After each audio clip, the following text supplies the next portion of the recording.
The snake cave গল্পটি শুরু হয় একটি ছোট্ট গ্রাম বা পাহাড়ি এলাকা থেকে, যেখানে লোকেরা একটি রহস্যময় সাপের গুহার কথা শুনেছে। তবে গুহাটি প্রবেশের জন্য অত্যন্ত বিপজ্জনক বলে মনে করা হয়। কয়েকজন সাহসী অভিযাত্রী বা গবেষক একটি অজানা গুহা সম্পর্কে জানতে বের হয়, যা স্নেক কেভ নামে পরিচিত। এদের মধ্যে কিছু গবেষক, অ্যাভেঞ্জারিস্ট এবং স্নেক বিশেষজ্ঞ রয়েছে। তারা গুহাটির প্রাকৃতিক রহস্য উন্মোচন করতে চায় এবং সাপের প্রজাতি সম্পর্কে নতুন কিছু তথ্য সংগ্রহ করতে চায়। তাদের ধারণা ছিল গুহাটির ভেতরে সাপের কোনো প্রাচীন প্রজাতি থাকতে পারে, যা বর্তমান পৃথিবীতে প্রায় বিলুপ্ত হয়ে গেছে। গবেষক দল গুহাটির উদ্দেশ্যে যাত্রা শুরু করে জাহাজে চড়ে। জাহাজের ভিতরে হুয়াং নামের এক বালক মেয়ে একটি বই পড়ছিল। হুয়াং জন্ম হওয়া সাপের বাচ্চার কথা বলতে না বলতেই হঠাৎ জাহাজে ধাক্কা মেরে ওঠে বড় মাপের সাপ। সাপের ধাক্কায় জাহাজ ডুবু এর মধ্যে আকাশ থেকে মানুষ খেকো মাছ তুষারের সাথে উড়ে আসে। এদিকে বড় সাপ এসে অনেককে গালে করে নিয়ে গিয়ে এক গুহায় জড়ো করে। অন্যরা সবাই মিলে তাদের সন্ধান করা আরম্ভ করে এবং যখন এই দলটি গুহায় প্রবেশ করে, তা দেখতে পায় যে সাপের গুহাটি শুধু একটি সাধারণ গুহা নয়, বরং সেখানে বাস করা সাপগুলো অত্যন্ত ভয়ঙ্কর এবং বিষাক্ত। সাপগুলির বিষ এতটাই শক্তিশালী যে তা এক মুহূর্তে যে কাউকে মারাত্মকভাবে আক্রমণ করতে পারে।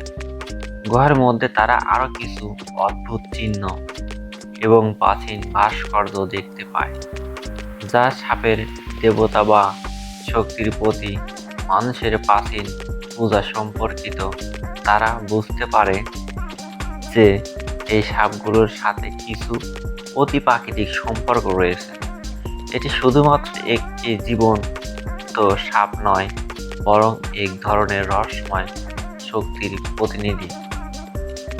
গুহার গভীরে যাওয়ার পর তাদের মধ্যে একজন সদস্য বিপদের সম্মুখীন হয় এবং সাপের আক্রমণে গুরুতর আহত হয়ে পড়ে।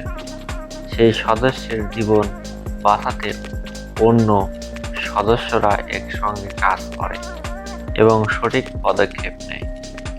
একসময় তারা বুঝতে পারে সাপগুলো প্রাচীন শক্তির আসলে একটি পুরনো সাপ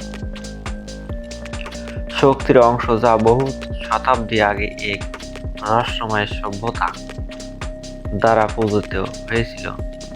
সাপের গুহার ভিতরে লুকানো বিপদ কেবল সাপ নয়, বরং একটি অতি প্রাকৃতিক শক্তি যা গুহার মাঝে বাস করে এবং কেবল তার সম্মান ও পূজা পেলে মানুষকে বিপদ থেকে বাঁচিয়ে রাখতে পারে।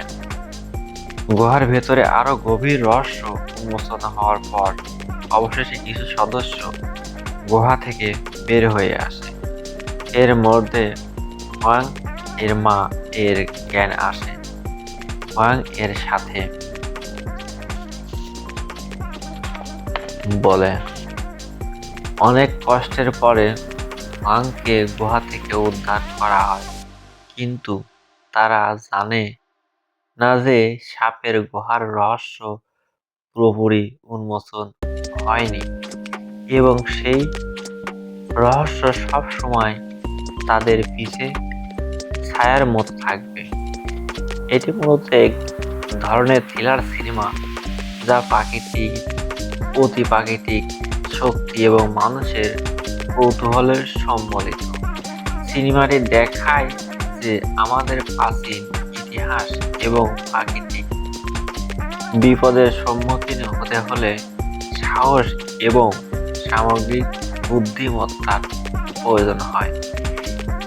এই সিনেমার মাধ্যমে আমাদের বার্তা দেওয়া হয় যে প্রতিটি প্রাকৃতিক উপাদান বা জীবনের অংশই তার নিজস্ব রহস্য এবং শক্তি নিয়ে উপস্থিত থাকে এবং সেগুলো সম্মান করা জরুরি।